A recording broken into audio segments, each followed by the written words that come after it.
क्या आपने कभी खुद को अपने घुटनों पर अपने दिल में उम्मीद भरी जोश से प्रार्थना करते हुए पाया है और फिर एक ऐसी खामोशी का सामना किया है जो बहरा कर देने वाली लगती है? हम में से कितने लोगों ने इस खामोशी, इस खालीपन, इस प्रतिक्रिया की कमी को महसूस किया है? आपने शायद यह सोचना भी शुरू कर दिया हो, क्या भगवान वाकई मेरी बात सुन रहे हैं? क्या मेरी प्रार्थनाएं मायने रखती है? मैं आज आपके साथ एक जरूरी सच्चाई साझा करना चाहता हूं। सिर्फ इसलिए कि भगवान तुरंत जवाब नहीं देते, इसका मतलब यह नहीं है कि आपकी प्रार्थनाएं नजरअंदाज कर दी जाती है। अक्सर समस्या हमारे साथ होती है। हम क्या कहते हैं, या यूं कहें कि हम बिना सोचे समझे क्या बोल देते हैं। हाँ, हमारी प्रार्थनाओं में बहुत शक्तिशाली शब्द होते हैं। ऐसे शब्द जो स्वर्ग के द्वार खोलने के बजाय उन्हें कसकर बंद कर देते हैं। ऐसे शब्द जो भगवान की शक्ति में बाधा डालते हैं और उनके हाथ को आपके जीवन में प्रकट होने से रोकते हैं। ये शब्द अदृश्य बाधाएं हैं जिन्हें आप खुद अपने और भगवान द्वारा आपको दिए जाने वाले आशीर्वाद के बीच रखते हैं। और सबसे आश्चर्यजनक बात यह है कि आप अक्सर उन्हें बिना जाने ही इस्तेमाल कर लेते हैं। आज मैं चाहता हूं कि आप अपना दिल खोलें, सुनने के लिए तैयार रहें कि आपके आध्यात्मिक जीवन को क्या बदल सकता है। क्योंकि यदि आप ये शब्द कहते रहेंगे तो आप अनुत्तरित प्रार्थनाओं, संदेहों और निराशा के अंतहीन चक्र में फंसने का जोखिम उठाते रहेंगे। सबसे पहले जिस शब्द को बाहर निकालना है वह है अगर। आप जानते हैं, वह छोटा सा 2 अक्षर का शब्द जो हानिरहित लगता है, लेकिन वास्तव में आपके विश्वास के लिए जहर है। आपने अपनी प्रार्थनाओं में इसे कितनी बार इस्तेमाल किया है? भगवान, अगर आप मेरी मदद करेंगे, अगर यह आपकी इच्छा है, अगर आपको लगता है कि मैं इसके लायक हूं, आपको लग सकता है कि यह प्रार्थना करने का एक विनम्र तरीका है, लेकिन सच में यह शब्द एक गहरे संदेह, एक हिचकिचाहट को दर्शाता है जो आपके दिमाग में जड़ जमा रहा है। जब आप अगर कहते हैं तो आप एक शर्त, एक निलंबन खंड बनाते हैं जो भगवान की कार्रवाई को सीमित करता है। आप वास्तव में जो कह रहे हैं वह है, मुझे यकीन नहीं है कि आप यह करना चाहते हैं, मुझे यकीन नहीं है कि यह संभव है, मुझे यकीन नहीं है कि मैं इसके लायक हूं। और यह संदेह एक अदृश्य दीवार, एक ब्रेक की तरह काम करता है जो दिव्य शक्ति को अवरुद्ध करता है। देखें कि बाइबल मार्क 11:24 में क्या कहती है। जो कुछ तुम प्रार्थना में मांगो, विश्वास करो कि तुम्हें मिल गया है और वह तुम्हारा हो जाएगा। यह श्लोक शायद अगर या अगर के बारे में बात नहीं कर रहा है। यह दृढ़ता से विश्वास करने, अटूट विश्वास के साथ प्रार्थना करने के बारे में बात कर रहा है, जैसे कि आपकी प्रार्थना का उत्तर पहले ही मिल चुका है। अगर बिल्कुल इसके विपरीत है। यह आपके आत्मविश्वास को कम करता है और आपको अधिकार के साथ प्रार्थना करने से रोकता है। कल्पना कीजिए कि एक पायलट को संदेह है कि उसका विमान उड़ान भरेगा या नहीं। वह हिचकिचाते हुए नियंत्रण दबाता है, यह सोचते हुए अगर यह काम करता है तो बढ़िया, अगर नहीं, विमान उड़ान नहीं भरता। उसी तरह जब आप अगर के साथ प्रार्थना करते हैं तो आप ईश्वर की शक्ति को पूरी तरह से व्यक्त नहीं होने देते हैं। लेकिन सावधान रहें, समस्या यह नहीं है कि आप में विनम्रता की कमी है। सच्ची विनम्रता आत्मविश्वास के साथ प्रार्थना करना है, यह जानते हुए कि ईश्वर अच्छा है, कि वह आपकी आवाज सुनता है और वह अपने पूर्ण प्रेम के अनुसार कार्य करता है। यह संदेह या शर्तों के साथ ईश्वर की परीक्षा नहीं है। अब अपने जीवन के बारे में एक पल के लिए सोचें। आपने हाल ही में इस अगर के साथ कौन सी प्रार्थनाएं की है? आपने कितने आशीर्वाद खो दिए हैं क्योंकि आपने दृढ़ता से विश्वास नहीं किया? शायद यह एक आदत आपको इतने समय से रोक रही है। मैं चाहता हूं कि आप आज एक नए दृष्टिकोण के साथ उठें। अब से अपनी प्रार्थनाओं में अगर कहने से मना करें, इसे विश्वास की पुष्टि के साथ बदलें। उदाहरण के लिए, प्रभु, यदि आप मुझे ठीक कर दे कहने के बजाय कहें, प्रभु, मुझे विश्वास है कि आपकी चिकित्सा पहले से ही मुझ में काम कर रही है। शब्दों का यह परिवर्तन सब कुछ बदल देता है। यह आपके मन को ईश्वर की शक्ति के साथ जोड़ता है। यह आपके जीवन में उनके वादों को प्रकट करने का द्वार खोलता है। लेकिन अगर केवल पहला शब्द है, दो अन्य शब्द हैं, उतने ही शक्तिशाली और उतने ही हानिकारक, वे शब्द जो आपकी प्रार्थना की शक्ति को अवरुद्ध करते हैं, आपकी आत्मा को पंगु बनाते हैं और आपको अपने आध्यात्मिक जीवन में आगे बढ़ने से रोकते हैं। मैं उन्हें अगले भाग में आपके सामने प्रकट करूंगा, लेकिन ऐसा करने से पहले इस पहले शब्द पर ध्यान लगाने के लिए कुछ समय निकालें। अपने जीवन, अपनी प्रार्थना करने के तरीके पर नजर डालें और ईमानदारी से खुद से पूछें, क्या मैंने कभी अपनी प्रार्थनाओं में अगर कहा है? क्या मैंने संदेह को उस जगह घुसने दिया है जहां परमेश्वर शक्ति के साथ आगे बढ़ना चाहता है? अब जब आप पूरी तरह से समझ गए हैं कि अगर शब्द आपकी प्रार्थनाओं में एक बड़ी बाधा क्यों है, तो अब समय है कि आप दूसरे शब्द को संबोधित करें जिसे बिल्कुल टालना चाहिए, शायद। शायद एक ऐसा शब्द है जो हानिरहित, लगभग सामान्य लगता है, फिर भी यह आपके आध्यात्मिक जीवन में एक सूक्ष्म जहर की तरह काम करता है। जब आप शायद कहते हैं, तो आप संदेह, अनिर्णय और अस्थिरता के लिए दरवाजा खुला छोड़ देते हैं। आप एक धुंधली जगह बनाते हैं जहां आपकी प्रार्थना विश्वास और संदेह के बीच, निश्चितता और भय के बीच तैरती है। कल्पना करें कि आप भगवान से एक अनुरोध करते हैं, लेकिन अपने मन में तुरंत जोड़ते हैं, शायद यह काम करेगा, शायद नहीं। यह एक झील में एक पत्थर फेंकने जैसा है, लेकिन पानी को पार करने के लिए प्रतिबद्ध होने में संकोच करना। आप अनिश्चितता से लकवाग्रस्त होकर किनारे पर ही रहते हैं। यह शब्द शायद आपकी प्रार्थना की शक्ति को मार देता है, क्योंकि प्रार्थना संभावनाओं का खेल नहीं है।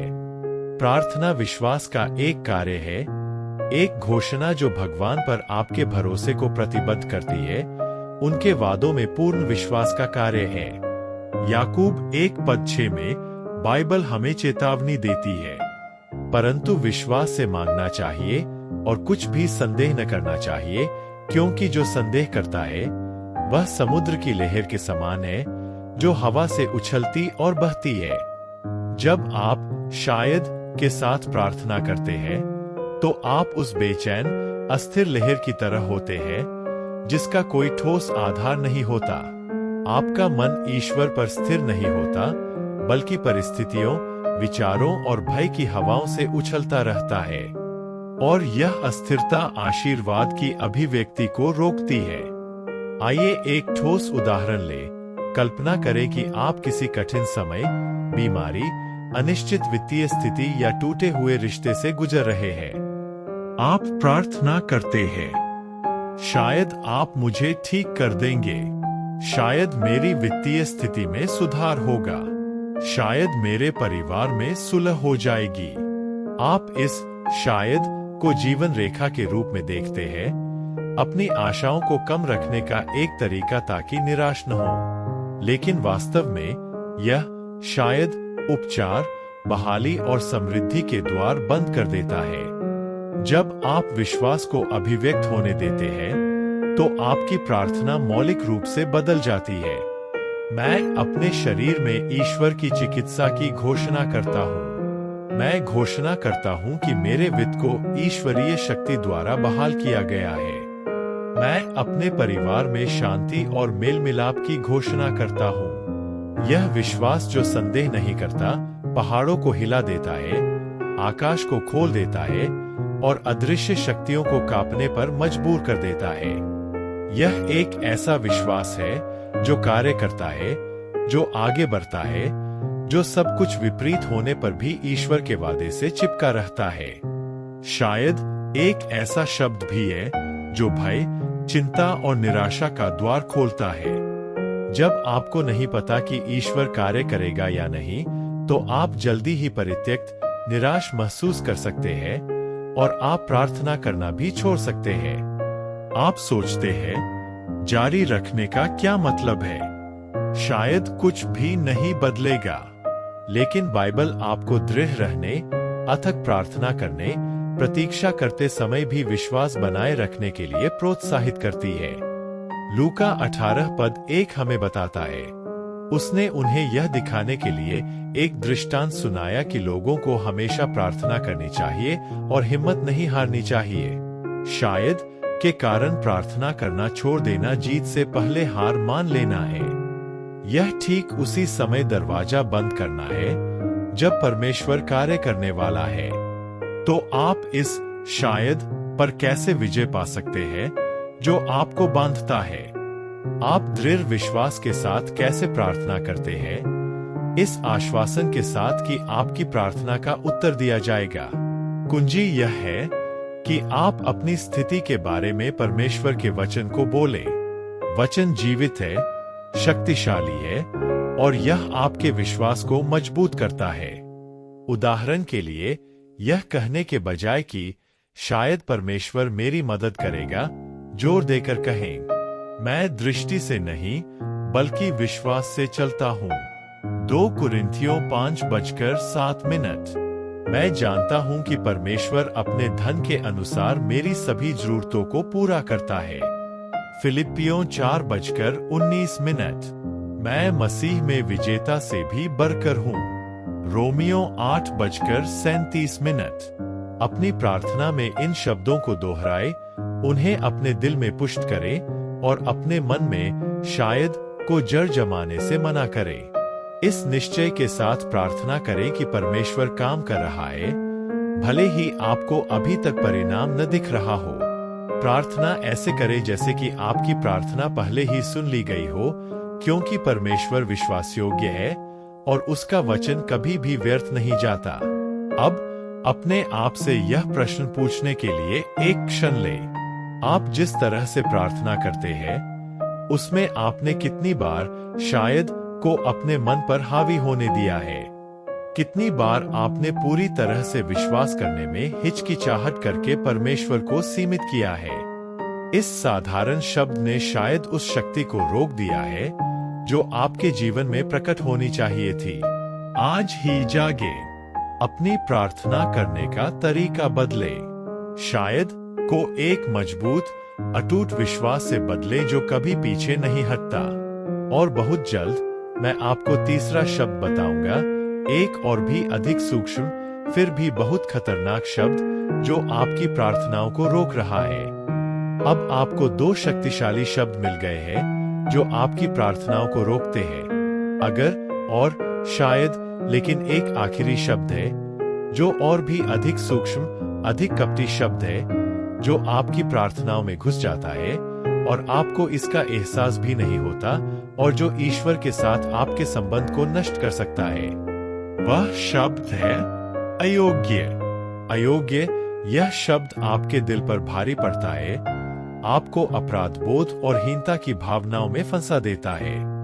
जब आप कहते हैं, मैं अयोग्य हूँ, मैं योग्य नहीं हूँ, या मैं इतना अच्छा नहीं हूँ कि ईश्वर मेरी बात सुने, तो आप खुद को ईश्वरीय कृपा की पहुंच से बाहर कर रहे हैं। लेकिन मैं आपको एक मुक्तिदायक सत्य बताता हूँ, आप ईश्वर की नजर में अयोग्य नहीं है। बाइबल हमें स्पष्ट रूप से दिखाती है कि ईश्वर आपकी खामियों को एक दुर्गम बाधा के रूप में नहीं देखता है। इसके विपरीत वह आपसे बहुत प्यार करता है। उसने यीशु मसीह की मृत्यु और पुनरुत्थान के माध्यम से आपको क्षमा कर दिया है, और वह आपको विश्वास के साथ अपने अनुग्रह के सिंहासन तक पहुंच प्रदान करता है। इब्रानियों 4:16 में क्या लिखा है, इस पर गौर करें।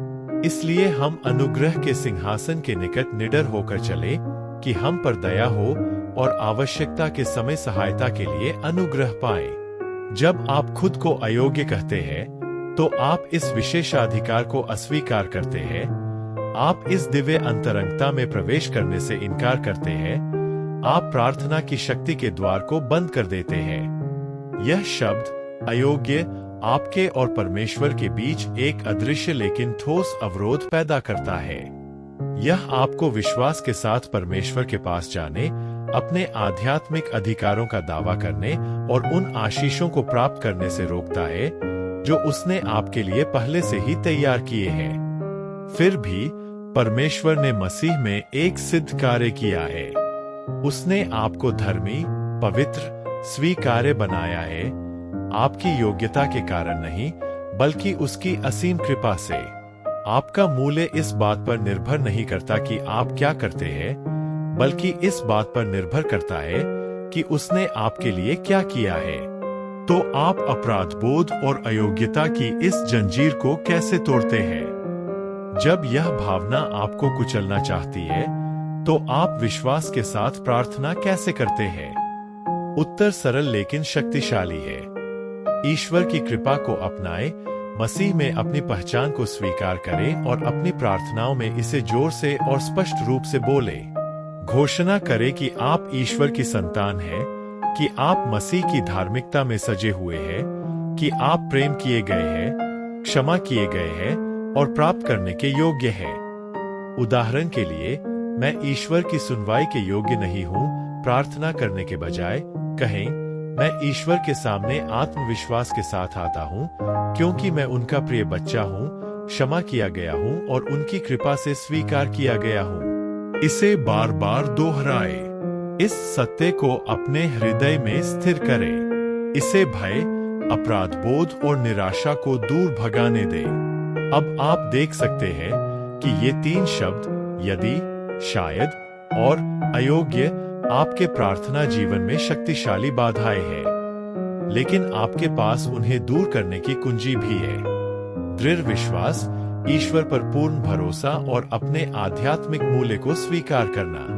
इन शब्दों को अपनी प्रार्थना की शक्ति से वंचित न होने दें। उन्हें विश्वास, निश्चितता और ईश्वर के वचन की सच्चाई से बदलें। विश्वास के साथ प्रार्थना करना इस विश्वास के साथ प्रार्थना करना है कि ईश्वर आपकी सुनता है, जवाब देता है और आपकी ओर से कार्य करता है, तब भी जब आप अभी तक चमत्कार नहीं देखते हैं।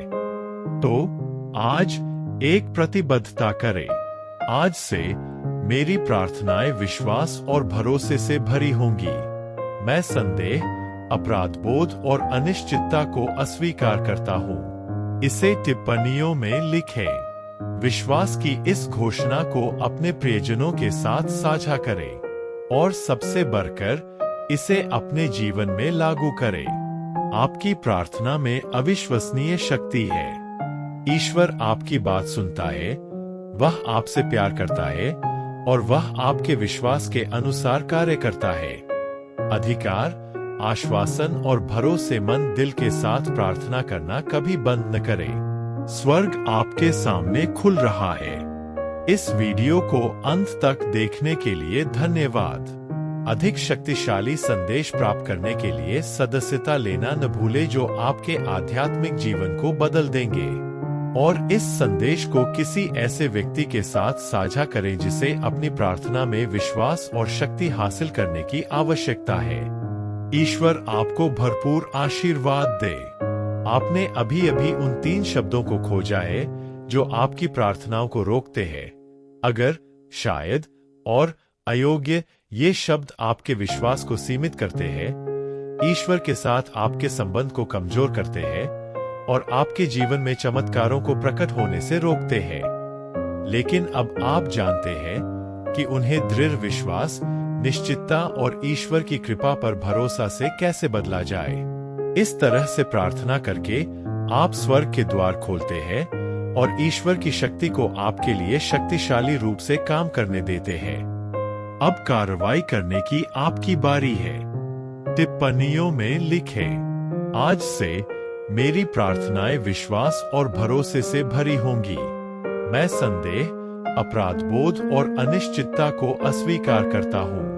और भी अधिक आध्यात्मिक मार्गदर्शन, शक्तिशाली प्रार्थनाएं और जीवन बदलने वाले रहस्योद्घाटन प्राप्त करने के लिए इस चैनल की सदस्यता लें। इस वीडियो को किसी ऐसे व्यक्ति के साथ साझा करें जिसे अपनी प्रार्थनाओं में शक्ति प्राप्त करने की आवश्यकता है।